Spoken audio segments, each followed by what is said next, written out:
I had a week before we went to Cape Town, or before like Christmas, where I just had like pretty much nothing to do. Shani was still at work.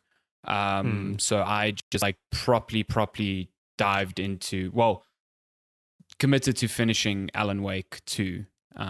You had already finished it by that point. I think you had just finished it. Oh, you're right. You hadn't, because I ended up overtaking you without realizing this. Yeah, so this is exactly the sort of thing that went through my head at the time. Was like, oh, Matty's finished it, so I'm just going to talk to him about all the things I'm finding, up until the point of Matty going, wait, what are you talking about? I have not reached that point. And I was like, don't spoil it. I haven't. I had no idea. And then I completely forgot that, yes, you had come this side without finishing it yet. And you had to wait until you went back home to the UK to finish. I was very far. Yeah, my bad. You weren't wrong there. I'd made quite a dent in the game, but I hadn't finished. I mean, you were like still within like Act 2, I would say, of 3. No, I wasn't in the last stretch, no. But I think we can preface this discussion just saying we both finished the game. We're not going to, I don't think we'll talk about explicit spoilers. And if we do, we'll obviously give fair warning. But if you do not want to have anything spoiled for this game, like even basic story beats, then skip ahead. Because we are going to talk about this game, and it is really good. And I'm dying to talk to you about what you think about it, actually, because last time we spoke, as you said, I had played a lot and you had played very little, and we've come full circle now. We've both finished the game.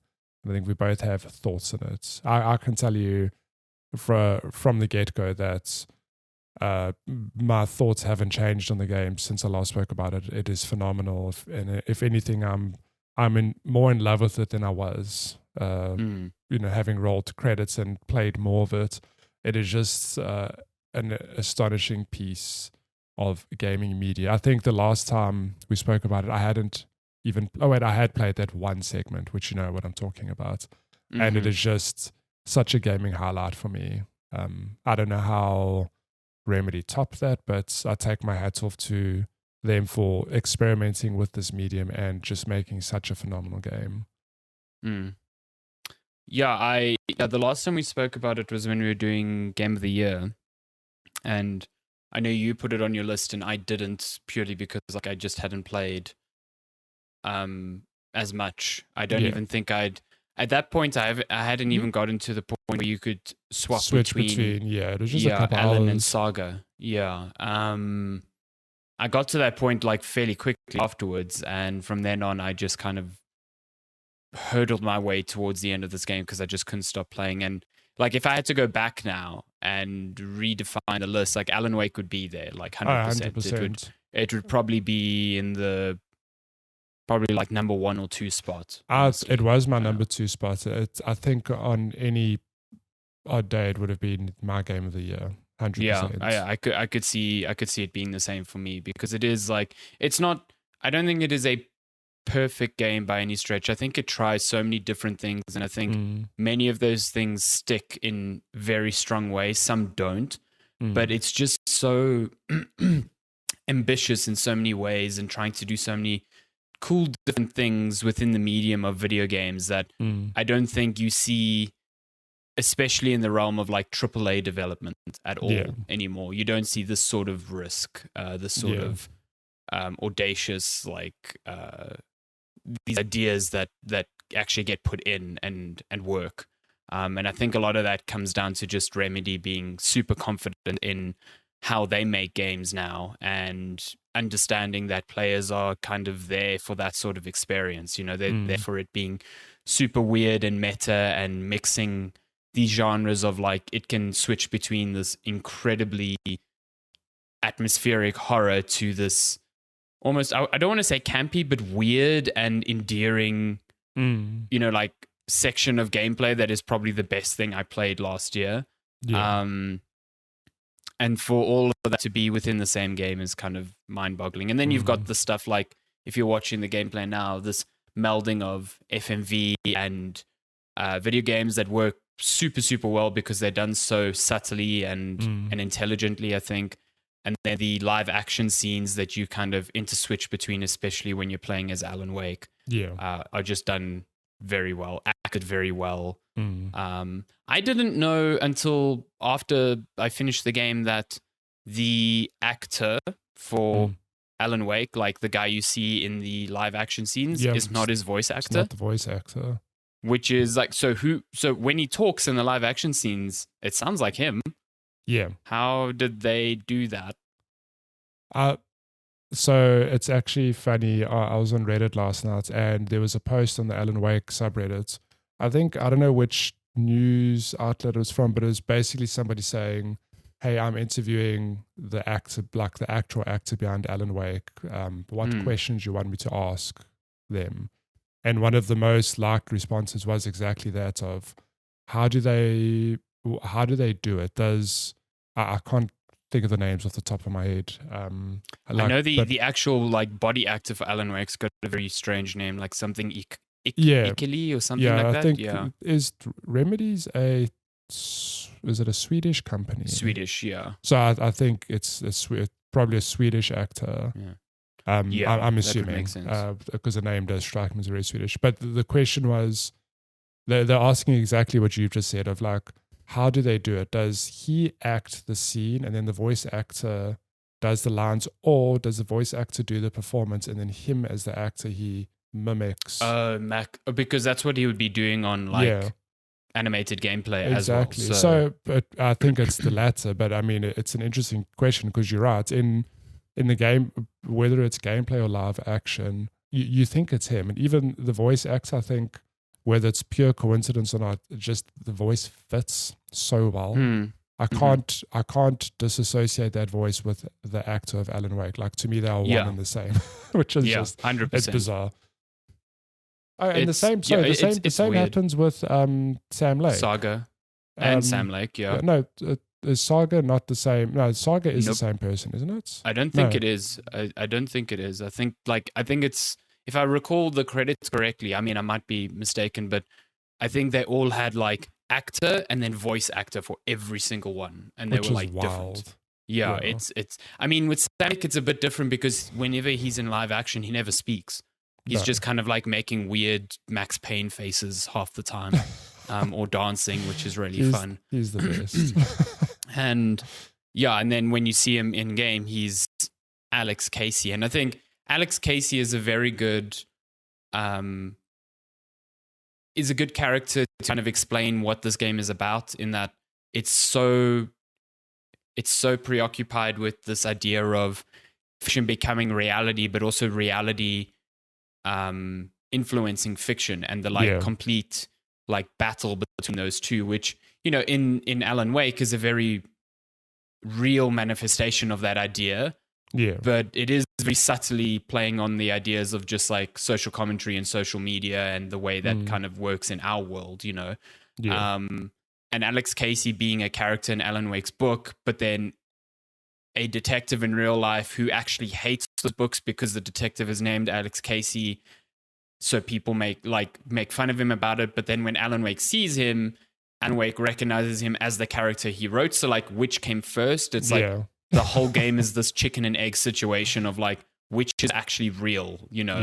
Yeah. Does Alex Casey exist because Alan Wake wrote about him, or because he was a real man that Alan Wake coincidentally just had to like invent in his book as well? So and that's just like one portion of that theme being explored. It's a lot so cool, like especially as the story gets to the end. And I do agree that like I've listened to a lot of people talk about this game, and some people say the story gets a bit incomprehensible near the end. I don't agree. I think I, at least to my understanding, had a firm grasp of what was going on, but it does get very difficult to track. Like, it expects you to think about these things beyond what is being told to you explicitly. So I still have questions at the end. We were discussing them before the show. Like, I don't fully understand how certain characters can be in one place or the other almost simultaneously. But like, I think that's part of the DNA of this game, is that it is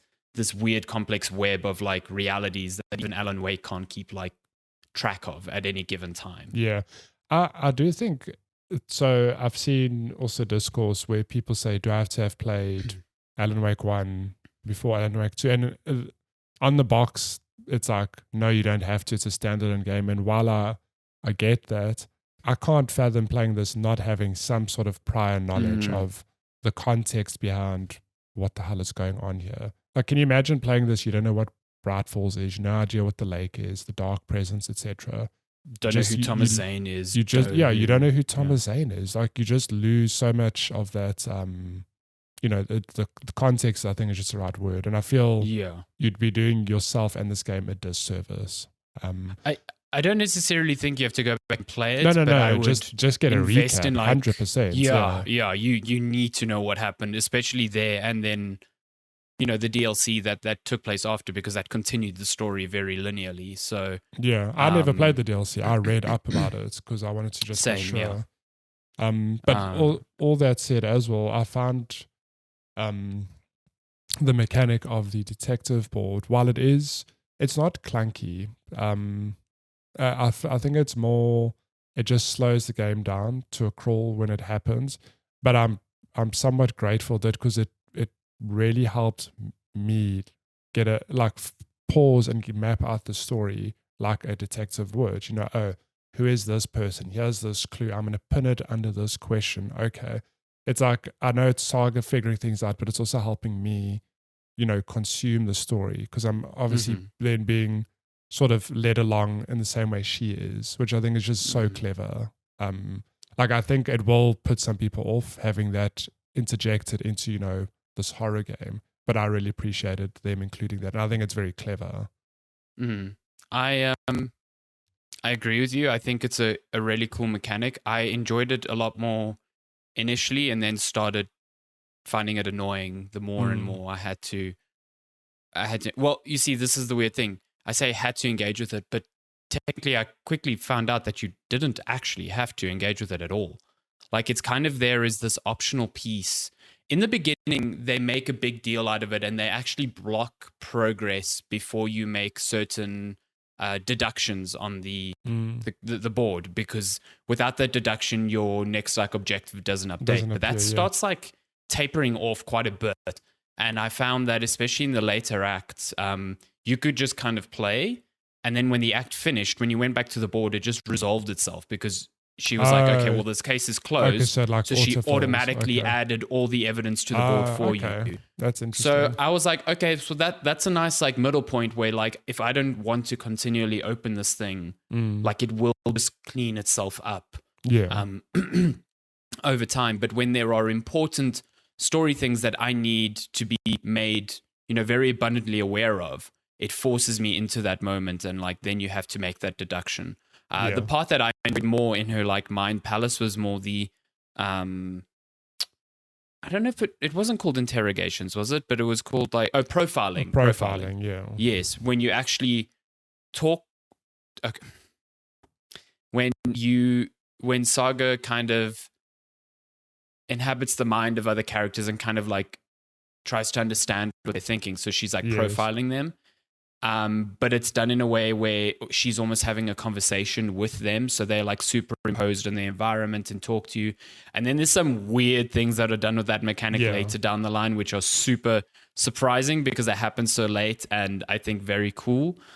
I thought that sort of thing was really a nice way to get to know a lot of characters that you don't engage with face to face as Saga. But when she has to think about their motivations, they're kind of there. So it's the whole mind place thing is really cool. I do agree with you, or at least with people you've heard saying it slows it down somewhat. I think that stuff can be refined a bit, but as a first idea, a first way to do that, I think it was a very interesting, sort of in the way that L.A. Noire was a very interesting detective game where it made you focus on evidence and things that you heard and interrogations.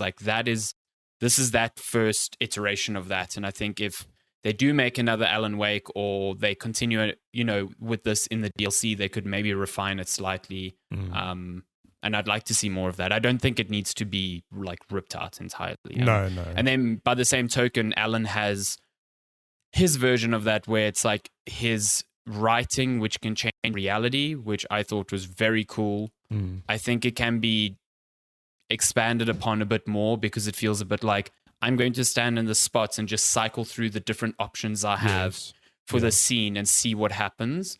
So when you start like seeing it from a mechanical perspective and less of like this cool, oh, Alan is changing reality with his writing perspective, it becomes a bit less neat. But it's still, I think they still use it in very interesting ways, especially in, it's hard to even pick like the best location portion of Alan's gameplay, but like the hotel is incredibly creepy, and when you start messing with scenes there, it becomes even more so. But then the theater is just incredible. I think it uses that stuff so well, especially with regards to like how changing a scene will show like a movie on the screen, and depending on the scene in that movie, that will manifest like a light that you can then bring into the real world, or like they will shine light to a certain portion of the room and that will open up a new avenue, but that only happens when you're in this specific scene. Like, it's so clever. It's so cool. So clever. I would love to see it. And I know it'd be a hell of a lot of work, but more if you could apply, you know, that idea to entire locations. Like, for example, we know the cinema, there's four, every location is typically 4 rooms you can apply like this filter to, or this theme or genre to. It'd be cool if you go to a cinema and it's like, cool, I want to see what the whole place looks like through this lens. What does the whole place look like through this lens? Like, that'd be, I know, an insane amount of work, but it would be cool if it was expanded to that level where it's still like a small portion of the game, but you can change it to whatever Alan's writing or written, whatever. That does feel like the natural progression of that mechanic. Like, definitely. I think it's like, okay, we can make it work in small, disparate like portions of this map, but what if it, like you said, like takes hold of this whole building, you know, at any given time. I think that would be really, really cool. I guess what we haven't spoken about is just the like beat for beat gameplay. This is like a survival horror through and through. It's like very much like a Resident Evil, except I would say much slower. Way less action, but definitely in terms of UI movements and feel, like I think that they took a lot of inspiration from the Tetris inventory. You got like charms. You've got weapons that are locked behind puzzles that you can completely miss in some cases, like I did. And just a good balance of like inventory management, scarcity of ammunition, stuff like that. I do think that combat sometimes tries to be stretched in ways where it's just not meant to. There's a moment, because this is really late in the game, but I'm not going to say who's there or anyway. It's like a sort of very climatic battle, and you just have to survive against waves of enemies. And I thought the combat completely broke down. Like, I just could not cope with the number of enemies being thrown at me, combined with the very slow and deliberate animations used for reloading and changing weapons and stuff. It just felt like those are 2 game ideas clashing against one another, and I found that to be a very frustrating encounter because of how difficult it was to get through, just because of that feeling. And when I did get through it, I felt like I got lucky more than like, oh, I understood something, you know. So should have used those flares, man. I ended up winning because I just got like so angry. I was throwing fucking exploding casters everywhere and just trying to shoot them. So, and then anyway, that was the one part that like really irked me in terms of combat. But I think in most other scenarios, you put into situations where there's a handful of enemies, and that handful is enough to deal with. It's still challenging. I was gonna say throughout the game, and I completely hear you with that last bit. It is that typical game tick box of like, have a big final hurrah. You know? And it's like, did you need to have it in this game? Maybe not. Funnily enough, Control had the exact same problem. I recall. At the end. At the end where you have to like ascend that like skyscraper, and if you die, you're right at the bottom again. And I was just like, fuck this, you know. So like Remedy's got to like rein that in if they've done it like twice in a row now. They've nailed it. The pacing is not the right word, but the balance of enemies throughout the rest of the game, like you said, absolutely fair. You walk through the forest, and at any point you might encounter 3 or 4 taken.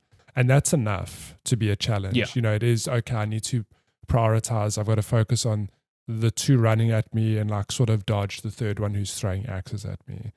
I find that very fair. Yes. So they've definitely nailed that, but yeah, that end bit was maybe a bit much. You're right. It falls I just apart. think it was a bridge too far. Yeah, it was a bit too much. Yeah, and then there's a handful of like boss fights. Some of them work, some don't. I think for the most part they do. For the most part, yeah, I really enjoyed the boss fights.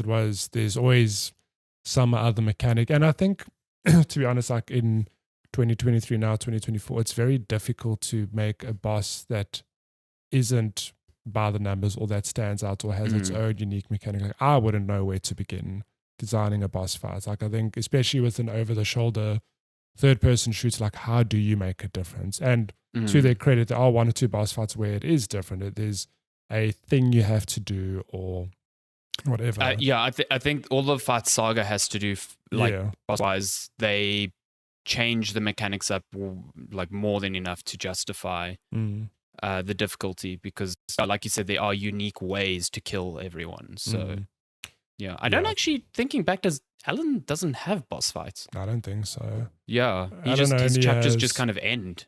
Alan has it's funny because Alan has like very looping rooms. He's got looping rooms and he's got shadow monsters, okay, which I enjoy them purely from the fact that I really enjoy. So I'm going to zone in on that quickly. Those shadow monsters that Alan fights, I really enjoyed it because it was very difficult to figure out which ones were real, which ones were fake. And I can't tell you that I found a trick or a thing that went, oh, that's clearly a real one. I need to shine my light on it. So I was always like cautious around them. So there's a way to.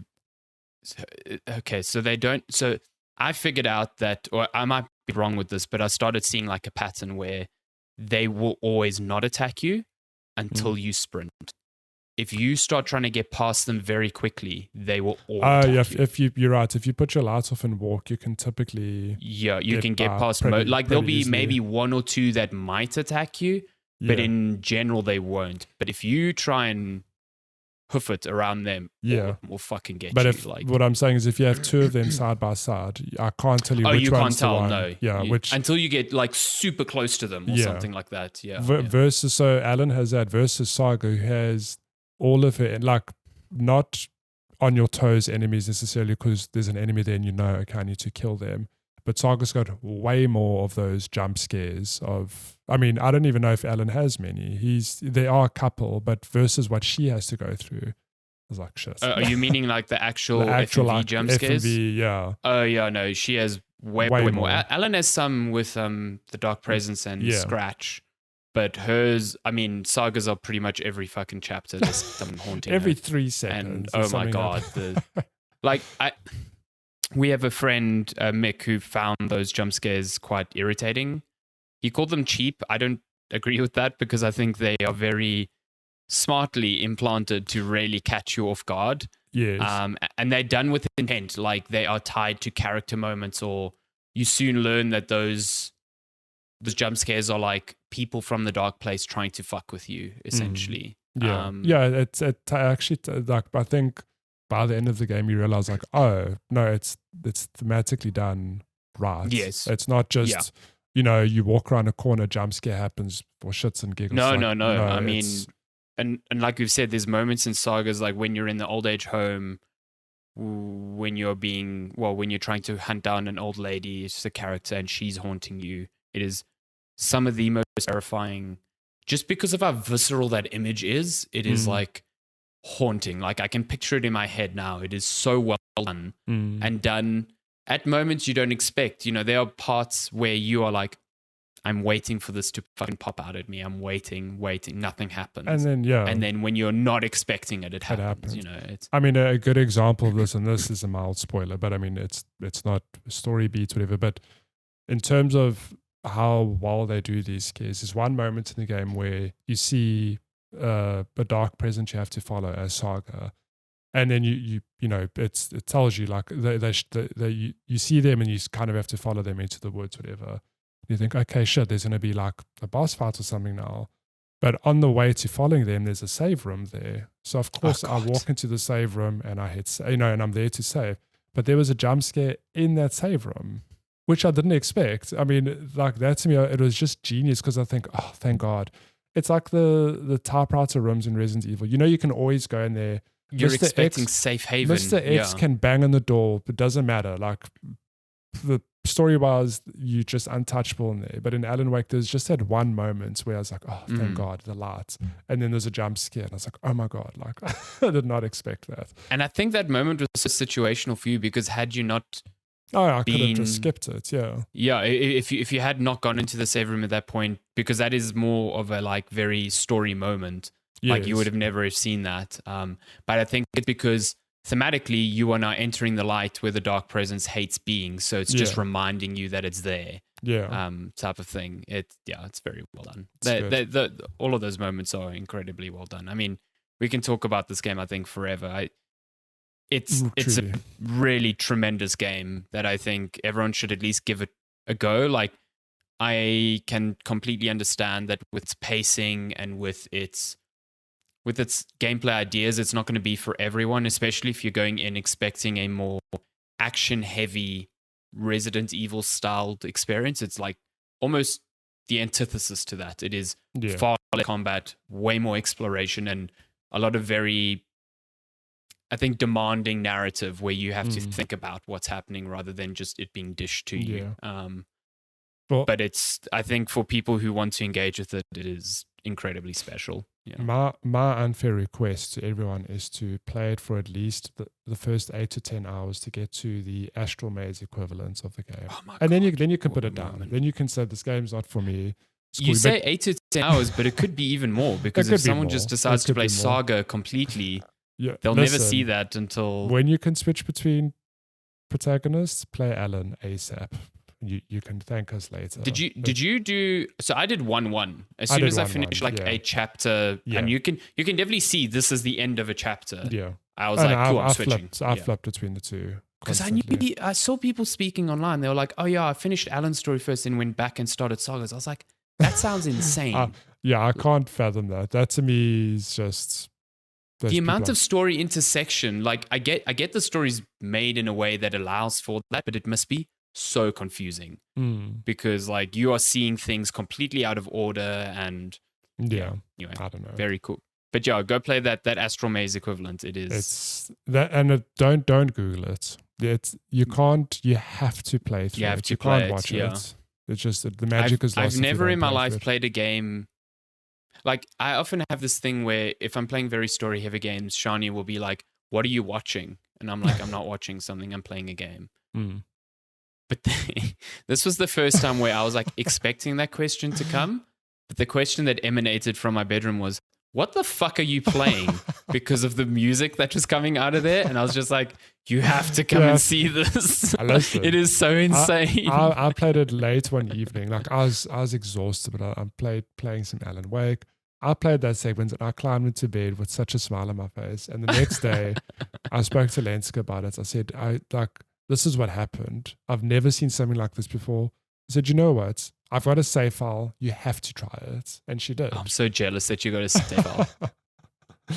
It's amazing. Absolutely. Just how many times have you listened to that song since then? Way too many times. So good. It's so good. It's and really, again, really good. You can't, I don't even want to say the name of the song because listening to the song gives away so much of that moment's energy. Like, even knowing, because I knew that it was coming. Like, I knew people had been talking about it. They were like, there is an Astral Maze moment in this game. And when it started, I'm like, okay, this is probably it. I'm ready. I also knew immediately. I was like, this must be what people... And to be honest, when it started, I was like... It's like, oh, okay, cool, this is fun. Is this, like, it's cool, but is this the moment people have been like... Yes. And then by the end, it was like, that was fantastic. It's just so incredible. It really... And it goes on... It straddles the line of like, maybe this is going on for too long, but also at the end I was like, I wish there was more of this. Like I need 5 hours. Absolutely loved this. Yeah, just I can picture so many moments from the FMV in that game, from that moment that are just live rent free in my head till the day I die. I think. Yeah, like so good. That is like And now I know we beating the shrimp. That's like a top 10 gaming moment for me. It's something I'll never forget. Yeah. It's really, if we had a category for that last year and we had played Alan Wake, this would be like number there, 1, 2, and 3 up there.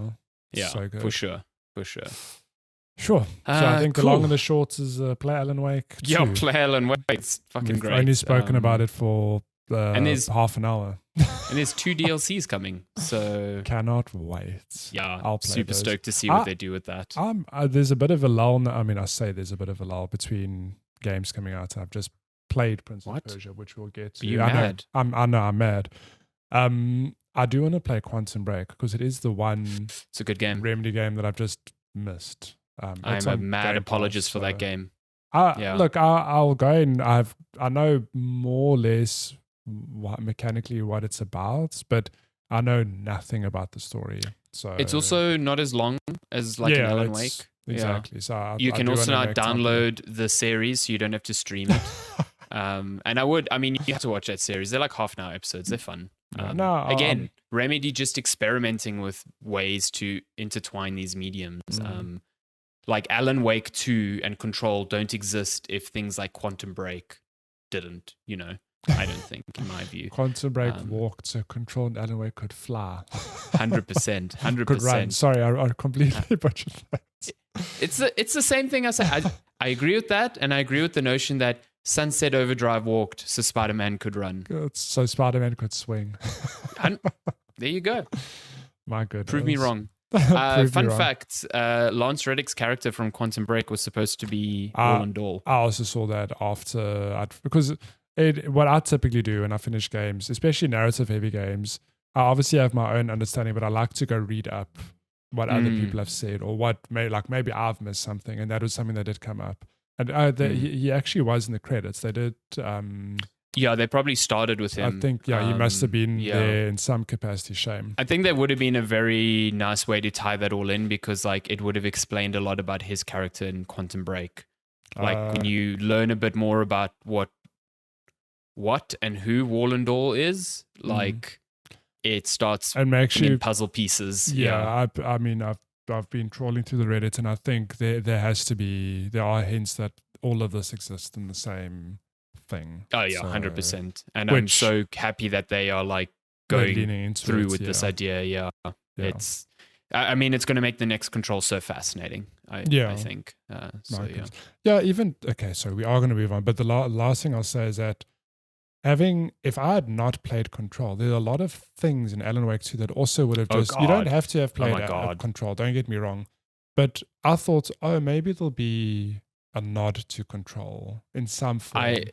But I feel like playing Alan Wake 2 without any of that is like watching just a random Marvel movie in the MCU. Yeah. And like, but expecting to understand everything. Yeah, that whole FBC is actually present throughout Alan Wake and very present, prominently. Yeah. I mean, no spoilers, but there's actually are some story beats linked to the FBC, and it's like if you've not you see them very early in the game, and I thought, okay, this is going to be the nice little callback, and then they are involved way more. So I mean, Control's a fucking great game, so like go play that too. Just play all of Remedy's games. Go back. I never played Control DLCs. Not at all. I want to play the Alan Wake DLC with all the time I have. So. Imagine thinking Ati is an Alan Wake 2 character. What a wild thing. It's crazy. Absolutely. Maybe he is. Who knows? I don't know.